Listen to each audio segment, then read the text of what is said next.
ఇడికెళ్ళి కప్పం కట్టాలి, మరి నేను సామంతరాజును ఢిల్లీకి కప్పం కట్టాలని చెప్పి 2500 కోట్ల రూపాయలు బిల్డర్లకు పర్మిషన్ ఇవ్వకుండా వేధించి ఒక్కొక్కరి దగ్గర 100 కోట్ల రూపాయలు వసూలు చేసి ఇలా ఢిల్లీకి కప్పం కడుతున్నాడు రేవంత్ రెడ్డి.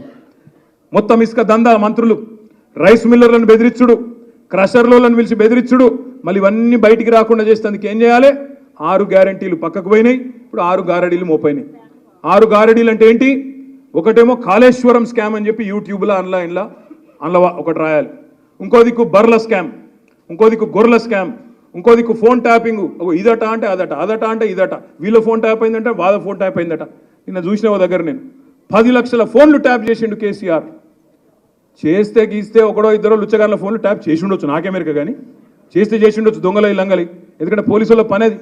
కానీ దానికి ఏదో పెద్ద అంతర్జాతీయ కుంభకోణం ఏందో జరిగిపోయింది, ఏమో అయిపోయింది. ఎందుకు ఇవన్నీ డ్రామాలు? ఎందుకంటే ప్రజల మనసు అటెన్షన్ డైవర్ట్ చేయాలి. దేని మీదకి వెళ్ళి డైవర్ట్ చేయాలి? రైతు బంధు ఇస్తలేదన్న దాని మీకు డైవర్ట్ చేయాలి, మహిళలకు 2500 వస్తలేదన్న దాని మీకు డైవర్ట్ చేయాలి, పెద్ద మనుషులకు 4000 పెన్షన్ వస్తలేదన్న దాని మీకు వెళ్ళి అటెన్షన్ డైవర్ట్ చేయాలి. దేని మీదకి తిప్పాలి దీన్నంతా? ఏదో జరిగిపోయిందట, కుంభకోణమాట, లంబకోణమాట. అరే రేవంత్ రెడ్డి గారు, ముఖ్యమంత్రిగా నువ్వే ఉన్నావు, చేతనైతే దమ్ముంటే ఈ లీకులు బంద్ చేసి చర్యలు తీసుకునేది ఉంటే తీసుకో, మేము వద్దంటలేం. కానీ ఈ పనికి మాలిన డ్రామా లాపు. అప్పట్లో నాగార్జునదో సినిమా వచ్చిండే, అందులో పాట ఉంటుంది గ్రీకు వీరుడు అని. ఈయననేమో లీకు వీరుడు రేవంత్ రెడ్డి. ఎందుకంటే నాకు ముఖ్యమంత్రి పదవి నడపత్తలేదు, ఏం చేస్తుండ్రు? రోజొక్క లీకు, అదేదో స్కామ్ అయింది, ఇదేదో స్కామ్ అయింది. డైరెక్ట్గా చెప్పారు, అదరాబాయి నాకు అర్థం కాదు, సీదా చెప్పు, ఈ తప్పు అయింది, వీని పట్టుకున్నాం అని లోపలేసామని చెప్పు. దానికి ఇక్కడ లీక్ ఇచ్చుడు, అక్కడ లీక్ ఇచ్చుడు, యూట్యూబ్లో ఎవరినో ఎల్లనను మళ్ళనను పట్టుకొని వాంతో చెప్పించుడు, తుల్లారలేస్తే తిట్టిపిచ్చుడు, ఫాల్తు మాటలు ఎందుకు నాకు అర్థం కాదు. ధైర్యం ఉంటే చెయ్యి, ముఖ్యమంత్రి నువ్వు, అధికారం నీది, తప్పులేం జరిగినాయో బయట పెట్టు, లోపలే ఎవరెవరు నేస్తావు మేము వద్దంటలేం కదా. అది ఏమి చేయకుండా రైతు రుణమాఫీ అడుగుతారేమో, ఈ బలగొడతారేమో. అందుకే నిన్న మా హరీష్ రావు గారు మంచి స్టేట్మెంట్ ఇచ్చిండు. మీరు కూడా దయచేసి మేడ్చల్లో చెప్పాలా, రైతులకు చెప్పాలా. రేవంత్ రెడ్డి మాట్లాడతాడు, పెద్ద పెద్ద మాటలు మాట్లాడతాడు.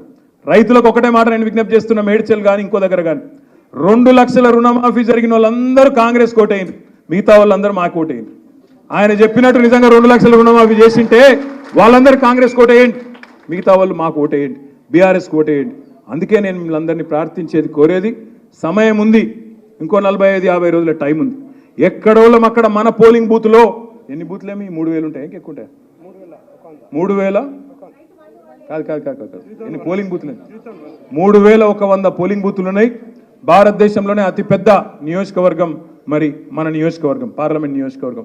ఇది గెలవాలంటే తప్పకుండా ఏ బూత్ కా బూత్లోనే మీరే కథానాయకులు కావాలి, మీరే కదలాలి.